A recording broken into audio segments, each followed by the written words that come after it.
वक्त की बड़ी खबर पश्चिम बंगाल से, जहां पर मुर्शिदाबाद में एक बार फिर हिंसा भड़क गई है। वक्फ कानून के विरोध में हिंसा भड़की है। वक्फ कानून के खिलाफ सड़कों पर उतरे हैं लोग। प्रदर्शनकारियों ने पुलिस पर पथराव किया है। पुलिस ने प्रदर्शनकारियों पर लाठियां भांजी हैं। वक्फ कानून के खिलाफ एक बार फिर विरोध प्रदर्शन देखा जा रहा है। ये बिल तो पास हो गया है, लेकिन इसी के साथ साथ अगर बात की जाए तो अभी भी ये जो पूरा मामला है वो गरमाया हुआ है। अब एक बार फिर मुर्शिदाबाद में हिंसा भड़की हुई नजर आई। सबसे बड़ी और महत्वपूर्ण बात ये कि जो लोग इस हिंसा में शामिल होते हैं, जो लोग यहाँ पर प्रदर्शन करते हैं, वाकई में उन्हें ये आइडिया ही नहीं है, ये सोच विचार करना ही उनके लिए गवारा नहीं करता कि आखिरकार इस कानून का मतलब क्या है, इसमें क्या बदलाव किए गए हैं। ये सही जानकारी उन तक पहुंचाई ही नहीं जा रही है, जिसके चलते ज्यादा गलतफहमी के चलते इस तरह के हालात जो है वो लगातार बन रहे हैं। तो तस्वीरें अब आपके सामने हैं, ये तस्वीरें आप देखिएगा और समझिएगा किस तरीके से हालात जो हैं वो वक्फ बिल पास होने के बाद, वक्फ कानून बनने के बाद भी जो है वो लगातार बने हुए हैं।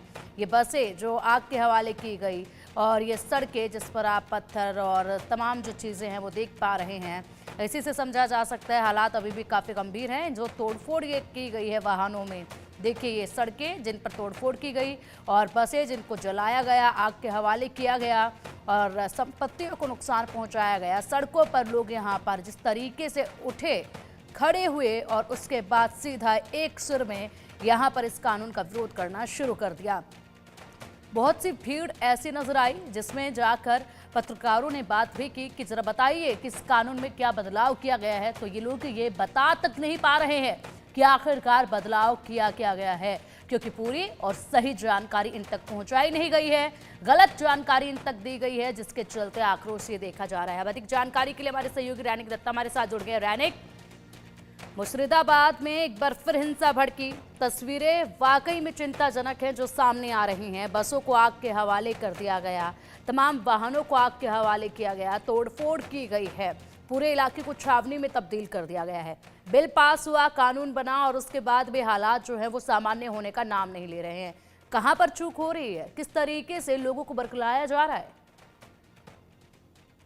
देखिए, इसके पीछे अगर कारण देखा जाए तो दो चीज को सामने लिया जाएगा, क्योंकि एक तरफ आप जो कह रहे हैं कि जो लोग प्रोटेस्ट कर रहे हैं उनको मालूम ही नहीं है कि इस जो ये जो आइन है, इस आइन में क्या क्या बदलाव लाया गया है। नया जो कानून है, इस नया कानून में बदलाव क्या क्या लाया गया है, ये सही तरीके से उनको समझाया नहीं गया है। उनको ये कानून के बारे में कुछ मालूम ही नहीं है। उनको सिर्फ ये मालूम है कि ये कानून अगर आएगा तो उनके ऊपर प्रॉब्लम आ जाएगा, उनका जो संपत्ति है उनको छीन लिया जाएगा।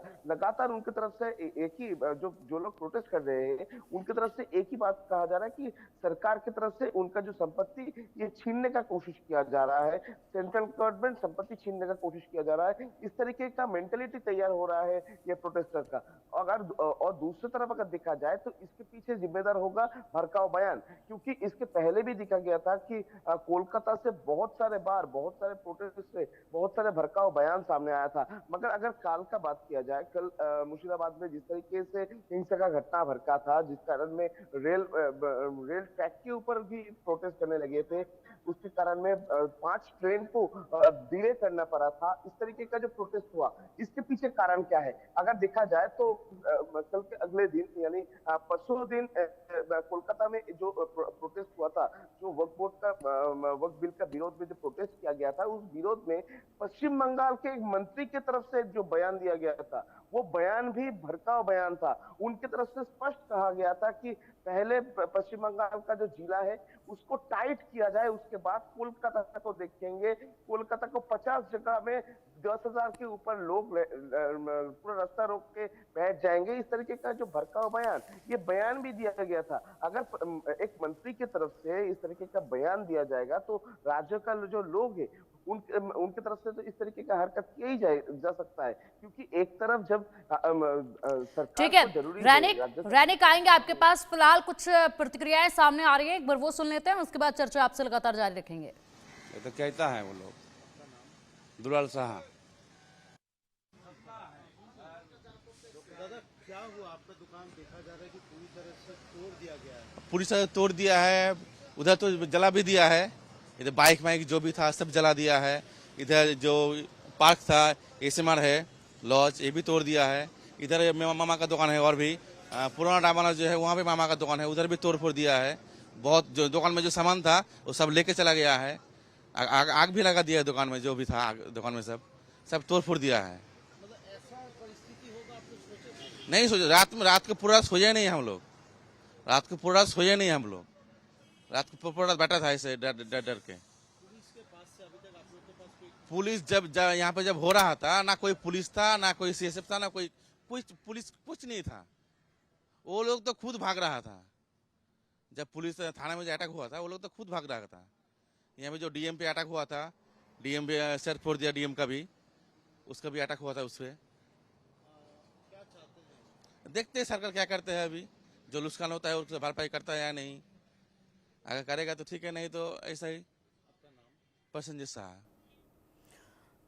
तो देखिए, दैनिक प्रतिक्रिया मुर्शिदाबाद के लोगों की, जनता के इस वक्त सुनी है, जिनका कहना है कि रात भर हम लोग डर की वजह से सो नहीं पाए, पुलिस कर्मियों पर भी हमला किया गया। अब देखना यह है कि सरकार हमारे लिए क्या करेगी। जो नुकसान हमारी संपत्ति को, जो नुकसान हमें पहुंचा है, क्या उसकी भरपाई सरकार करेगी क्या? अब आम लोग जिनको सबसे अधिक इस तरह की हिंसा में नुकसान पहुंचता है, वो सरकार की तरफ एक तकी निगाहों से देखते हैं कि उनके लिए अब क्या किया जाएगा। ये नुकसान तो हो गया है, कौन इसकी भरपाई करेगा? हाँ, देखिए, इसका जिम्मेदारी जिस तरीके से राज्य सरकार का आता है और उसी तरीके से इसकी जिम्मेदारी पूरा जाता है पश्चिम बंगाल का पुलिस का जो इंटेलिजेंस फेलियर के ऊपर। क्योंकि अगर पुलिस के पास इंटेल रिपोर्ट होता कि इस तरीके का घटना हो सकता है, तो पुलिस पहले से प्रिकॉशन ले लेता। मगर जो जिस तरीके का घटना देखने को मिला है मुर्शिदाबाद में, उसमें एकदम साफ नजर आ रहा है कि पुलिस के पास कोई इंटेलिजेंस रिपोर्ट ही नहीं था, कोई इंटेल रिपोर्ट ही नहीं था। और इसी वजह से जिस टाइम पर इस तरीके का हिंसा भड़का है, उस टाइम पर पुलिस कुछ कर नहीं पाए, पुलिस को खुद का जान बचाकर भागना पड़ा। इस तरीके का तस्वीर भी सामने आया है। और पूरा ये घटना अगर देखा जाए तो ये घटना लगातार 3 दिन से हो रहा है। मुर्शिदाबाद सिर्फ नहीं, मुर्शिदाबाद, जंगीपुर, बहुत सारे जगह पर छोटा छोटा पॉकेट करके एकदम नेशनल हाईवे के ऊपर लोग चले आ रहे हैं, नेशनल हाईवे को ब्लॉक करने का कोशिश कर रहे हैं। आप देखेंगे जो दो जगह पर ये हिंसा का घटना हो रहा है, ये दो जगह एक है नेशनल हाईवे, दूसरा है रेलवे ट्रैक। यानी डायरेक्टली टारगेट किया जा रहा है सेंट्रल गवर्नमेंट के हाथ में जो हिस्सा रहता है, उस जगह को टारगेट किया जा रहा है, रेलवे को टारगेट किया जा रहा है, नेशनल हाईवे को टारगेट किया जा रहा है। ठीक है रैनिक, इसी मामले पर और भी बड़े अपडेट आपसे लेने अभी बाकी है, आप बने रहिएगा हमारे साथ। फिलहाल एक और ब्रेकिंग है सामने। रामनवमी पर बंगाल में बवाल को लेकर दिलीप घोष ने बयान दिया। कई जगहों को हिंदू शून्य करने की साजिश रची जा रही है, हिंदू समुदायों पर बार बार आक्रमण हो रहा है। दिलीप घोष ने कहा है, मालदा मुर्शिदाबाद में लोगों को धमकाया जा रहा है, बांग्लादेश से लोग आकर उत्पात मचा रहे हैं। ये प्रतिक्रिया दिलीप घोष के सामने आई है और इसी के साथ जो बयान दिया गया है कि हिंदुओं पर हिंसा लगातार बढ़ रही है, बांग्लादेश से लोग आकर उत्पात मचा रहे हैं। सुनिए जरा क्या कुछ कहा है दिलीप घोष ने। देखिए, मालदा, मुर्शिदाबाद, दिनाजपुर, नदिया, बीरभूम, हावड़ा जिला को हिंदू शून्य करने की साजिश चल रही। बांग्लादेश से आकर के लोग यहाँ उत्पात कर रहे हैं, तो इसीलिए बार बार यहाँ हिंदू समाज के ऊपर आक्रमण हो रहा है। मोताबाड़ी मालदा में, जंगीपुर मुर्शिदाबाद में, झाऊबना मुर्शिदाबाद में, जगह जगह रामनवमी के पहले जो को डराने का प्रयास किया गया। उसका विरोध में हमारा रैली था, सरकार को सचेत करने के लिए हम निकले, यहाँ के हिंदू समाज को हिम्मत बढ़ाने के लिए हम निकले थे। हमारे माननीय विधायक हैं, सांसद है, सब लोग थे हम लोग। तो ये डीएम ऑफिस जाने का था, डीएम थे नहीं, निकल गए वो। हम यहाँ तक आके अपना वक्तव्य रखा और यहाँ से आंदोलन को समाप्त किया। आगे अगर कार्रवाई नहीं होती तो आंदोलन आगे जाएगा। रैनिक, दिलीप घोष को आपने सुना, जिन्होंने कहा है रामनवमी से पहले से तैयारियां थी और इसमें बांग्लादेश से लोग आकर उत्पात यहाँ मचा रहे हैं। लगातार हिंदुओं पर यहाँ जो आक्रमण हो रहा है वो बढ़ता ही जा रहा है। हाँ, एकदम। देखिए, बीजेपी की तरफ से इसके पहले भी कहा गया था, उसके बाद दिलीप घोष की तरफ से भी यही कहा गया कि पश्चिम बंगाल का कुछ जिला है, जैसे कि मालदा, मुर्शिदाबाद, इस तरीके का जो जिला है, नदिया जो जिला है, इस जगह पर जो हिंदुओं के ऊपर लगातार आक्रमण किया जा रहा है। अगर दिलीप घोष का बात देखा जाए तो उसमें मालदा, मुर्शिदाबाद, नदिया, ये तीनों ही बांग्लादेश बॉर्डर को शेयर करता है और बांग्लादेश से लोग घुसाकर हिंदुओं के ऊपर हमला घटाया जा रहा है। इस तरीके का दावा अभी दिलीप घोष की तरफ से किया जा रहा है। यानी एक तरफ दिलीप घोष का पूरी टारगेट है राज्य सरकार के ऊपर कि राज्य सरकार की तरफ से ही बांग्लादेश से इन्फिल्ट्रेशन को मदद दिया जा रहा है। इस तरीके ये भी कहा है और उसके साथ साथ इन्फिल्ट्रेशन करके हिंदुओं के ऊपर, जो एरिया में हिंदू रहते हैं उनके ऊपर हमला किया जा रहा है। हिंदुओं को शून्य करने का जो कोशिश वो लगातार ये सब जिला में, मालदा, मुर्शिदाबाद और नदिया में देखने को मिल रहा है, क्योंकि लगातार जिस तरीके का हिंसा का घटना, वो मालदा का मोथाबारी हो, जंगीपुर हो, उसके बाद नदिया का जो हिंसा का घटना सामने आया था, इसके अलावा हावड़ा में भी सामने आया था। इस तरीके का जो घटना लगातार हो रहा है, इसके लिए राज्य सरकार को तोप लग रहे हैं बीजेपी। ठीक है, दैनिक अपडेट आपसे हम लेते रहेंगे और पूरे माहौल पर आप नजर बनाए रखिएगा। फिलहाल के लिए बहुत शुक्रिया आपका इन तमाम जानकारियों के लिए। तो वक्फ कानून को लेकर शहर शहर अवरोध जारी है। कोलकाता से लेकर जयपुर तक जुम्मे की नमाज के बाद मुसलमान वक्फ कानून के विरोध में सड़कों पर उतरे, लेकिन इस दौरान कुछ ऐसी तस्वीरें और बयान सामने आए जो इस विरोध प्रदर्शन की मंशा पर सवाल उठाते हैं। वक्फ कानून के विरोध में हुए प्रदर्शन पर एक रिपोर्ट देखिए।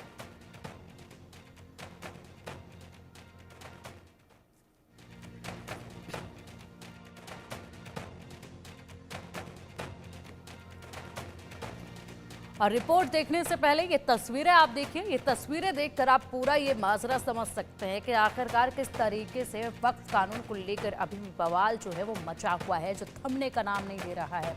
और यहाँ पर लोगों को भड़काया जा रहा है, लोगों तक गलत जानकारियां वक्फ कानून से जुड़ी हुई पहुंचाई जा रही हैं, जिसके बाद से लगातार ये लोग आक्रोश में नजर आ रहे हैं।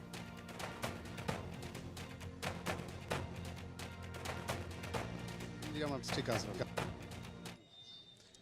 গতকালকে আমরা পুরো দোকান বলেন, লজ বলেন, সামনের যে সব পার্টিশন, সেগুলো আমাদের অলরেডি কালকে পুরো সব তালা বন্ধ ছিল এবং পিছনে যে সব দরজাগুলো আছে সেগুলো তো অলরেডি আপনার তালা বন্ধ ছিল। হোটেল আমাদের পুরো বন্ধ ছিল, যে হয়তো কি জানি হয়তো কোনো একটা দুর্ঘটনা হয়তো আসতেই পারে বা কিছু আর কিছু, কিন্তু যে ঘটনাটা ঘটেছে গতকালকে সেটা হয়তো আমাদের কল্পনার বাইরে। আমরা এতটা আশা রাখিনি যে আমাদের এতটা ক্ষতি করে ফেলবেন। আপনার হোটেলে যতগুলো আসবাবপত্র থেকে শুরু করে, ফ্রিজ থেকে শুরু করে, তারপরে হোটেলের সরঞ্জাম থেকে শুরু করে, আসবাবপত্র থেকে শুরু করে, আমাদের এই লজের যে অফিস রুম বা রিসেপশন রুম, সেখানে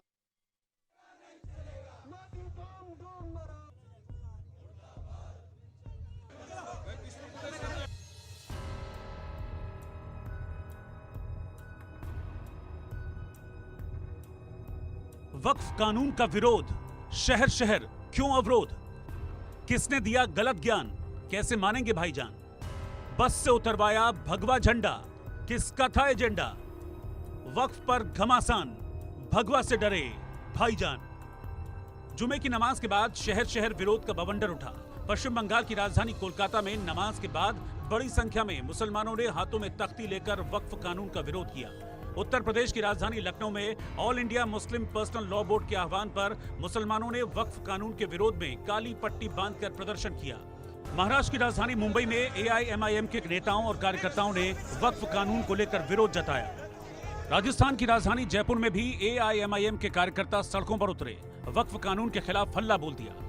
राज्य अलग है, शहर अलग है, राजधानी अलग है, लेकिन इस भीड़ का मकसद एक है। मकसद उस कानून का विरोध करना जो देश की दोनों सदनों से पास होकर राष्ट्रपति के साइन के बाद कानून बन चुका है, जिसे लेकर मामला सुप्रीम कोर्ट में है। लेकिन ऐसा लगता है कि इस भीड़ को न सरकार पर, न सदन पर और न सुप्रीम कोर्ट पर किसी पर भरोसा नहीं है। तभी हाथ में तख्ती लिए देश के अलग अलग शहरों में वक्फ कानून के विरोध में अवरोध उत्पन्न करने सड़क पर उतर गए। तो वक्फ का काला कानून मोदी सरकार लाई है, उसके खिलाफ आज हमने पीसफुल प्रोटेस्ट किया है और हमारा ये पीसफुल प्रोटेस्ट जारी रहेगा देश भर में।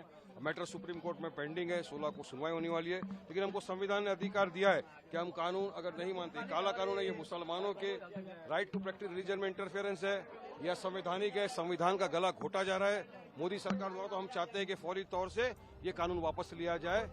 पश्चिम बंगाल के मुर्शिदाबाद में एक बार फिर वक्फ कानून के विरोध प्रदर्शन के दौरान हिंसा देखने को मिली। यहां पुलिस और उपद्रवी आमने सामने आ गए, भीड़ ने पुलिस पर पथराव कर दिया। 2 दिन पहले भी मुर्शिदाबाद में हिंसा की ऐसी ही तस्वीरें सामने आई थीं। कोलकाता में वक्फ कानून के विरोध में पहले भड़काऊ भाषण दिया गया, उसके अगले दिन उपद्रवियों ने मुर्शिदाबाद में कई गाड़ियों को आग के हवाले कर दिया। आने वाली नस्लें दीन और ईमान पर कायम रहे। आप चाहते हैं कि आप कब्रिस्तानों में जिस तरह से दफनाए जा रहे हैं उसी तरह से दफनाए जाए। आप चाहते हैं, अगर ये चाहते हैं तो हर रोज आपको सड़कों पर निकलना होगा, क्योंकि सदन तुम्हारा है, सड़क हमारा है। तुम सदन में बिल तो पास करा सकते हो, हम सड़क से नहीं हटेंगे उस वक्त तक जब तक कि ये बिल बातिल नहीं हो जाता। अजीजाने मिल्लत, आपको ये बात समझनी होगी कि एनआरसी का जमाना था। एनआरसी में आप हजरात की ताकत ने उस बिल को पेंडिंग किया है, लेकिन ये ना समझे वो खतरा आपके सरों से टला है, वो खतरा भी बाकी है। अगर ये बिल पास तो हो गया है, अगर इसको आपने सरेखम तस्लीम कर लिया तो यकीन जाने एनआरसी भी लागू होगा, यूसीसी भी लागू होगा, और फिर ये टोपी पहनकर आप रास्ते में उतर नहीं पाएंगे, दाढ़ी रखकर रास्ते में चल नहीं पाएंगे, आपकी बहनें हिजाब पहनकर कॉलेज और स्कूल जा नहीं पाएगी। क्या ये मुमकिन है कि नहीं है? अगर ये कानून पास हो गया तो ऐसा होगा। कोलकाता से ऐसी तस्वीरें अवाम हो चली हैं। इस तस्वीर को बीजेपी नेता शुभेंदु अधिकारी ने अपने एक्स अकाउंट पर अपलोड किया। तस्वीर कोलकाता की बताई जा रही है, जिसमें दिख रहा है कि एक बस में भगवा झंडा लगा है, जिसे वक्फ कानून का विरोध कर रही भीड़ रोक लेती है और बस वाले से जबरन भगवा झंडा उतरवाती है। इस दौरान यहां दीदी की पुलिस मौजूद थी, लेकिन वो तमाशा देखती रही। अपनी जान बचाने के डर से बस ड्राइवर भगवा झंडा उतार देता है। देखिए, आस्था का प्रतीक में हाथ दिया, वो बीजेपी का फ्लैग नहीं था, वो जय श्री राम वाला फ्लैग था, वो हिंदू का फ्लैग था। पूरा विश्व के हिंदू के आस्था के ऊपर आघात कर दिया।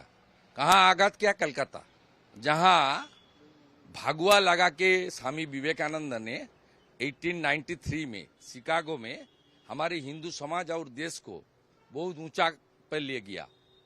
स्वामी जी का बर्थ प्लेस में भगवा झंडा जिस तरीके से ड्राइवर को ऊपर रेडिकल ने प्रेशर करके खुलाया, माने दिन दहाड़े पुलिस का सामने, ये बहुत शर्म की बात है।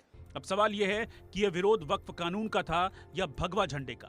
भगवा झंडे से इस भीड़ को क्या परेशानी थी? इस भीड़ ने भगवा झंडे को क्यों उतरवाया, जबकि यही भीड़ फिलिस्तीन और हमास के झंडे लहराती देखी गई, जिस पर बीजेपी ने हमला बोला है। राणा सांगा पर आपत्ति जताएंगे, औरंगजेब को अपना रहनुमा बताएंगे, और अब प्रोटेस्ट करेंगे वक्फ का, और हमास और हिजबुल्लाह के पोस्टर लहराएंगे। ये कौन सी जाहिलियत भरी मानसिकता है? आतंक का समर्थन, हिंसा का समर्थन, ये भारत की धरती पर स्वीकार नहीं किया जा सकता। इस पूरे मामले में पुलिस को, प्रशासन को बहुत चिन्हित करके ऐसे लोगों के साथ कठोरता से कार्रवाई करनी चाहिए जो हिंसा के रहनुमाओं को अपना रहनुमा मान रहे हैं, हिंसा करने वालों को अपना नायक घोषित कर रहे हैं। बंगाल में जो हो रहा है, बंगाल से जो तस्वीर सामने आ रही है, रामनवमी का विरोध, भगवा झंडे का विरोध, लेकिन वक्फ कानून के लिए सड़क पर उतरने वालों का स्वागत, इसे देखकर विपक्ष पूछने लगा है, क्या बंगाल को ममता बांग्लादेश बनाना चाहती हैं? ये ममता बनर्जी के मंत्री सिद्दीकुल्ला चौधरी हैं। वक्फ के नाम पर ये मुसलमानों को खुल्लम खुल्ला भड़का रहे हैं। सुनिए अपनी जहरीली जुबान से ये क्या तकरीर कर रहे हैं। कोलकाता के यदि बोलताम जैम करबो तो 50টা জায়গায় 2000 করে বসে যেতাম, সেটা এখন হয়নি, পরে কিন্তু হবে। বলে করব, বলে প্রথমে জেলাকে একটু টাইট করি, তারপরে কলকাতার 50টি জায়গায় 10,000 হলে কত লাগবে? বাস এরা আসবে কলকাতায় বসে চিড়ে গুড় পানি बतासा मुड़ी खाबे और एक बसबे। इन तस्वीरों के सामने आने के बाद वक्फ कानून का विरोध करने वालों की मंशा पर सवाल उठने लगे हैं। क्या यह केवल सरकार के विरोध का नया टूल किट है? क्या वक्फ के नाम पर देश में अलग अलग शाहीन बाग बनाने की तैयारी है? क्या देश को एक बार फिर से दंगे की आग में झोंकने का प्लान है? Bureau report, India news.